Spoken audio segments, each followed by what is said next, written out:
After this recipe, you will never cook porridge plantain any other way. So welcome to another episode of Unripe, and today we are making porridge plantain with ripe and unripe plantain. I'll go ahead and chop my plantain to smaller bits like this. Now to the main secret to this delicious recipe. In my heated pan, I'll go ahead and fry my onions, pepper and crayfish. When that is done, I'll pour in water and then going also with my plantain at this point. I'll also add a little bit of onions and then cover and allow this to boil.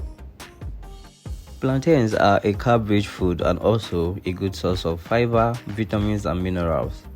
Plantains boost the immune system, promotes the heart, enhance the brain function and helps with weight loss. So this delicious recipe is not just for your enjoyment alone, it's also good for your body and your health. I'm always big on eating healthy, and I always emphasize on eating good food.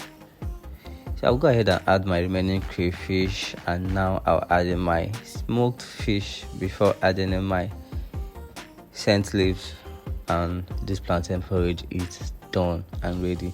And also it's very delicious. Thank you for watching up to this point. I know you are loving this recipe. If you are not already following this page, why don't you go ahead and follow this page, give this video a thumb up and leave a comment where you are watching from. I would like to know where you're watching from. Thanks for watching, guys. Bye.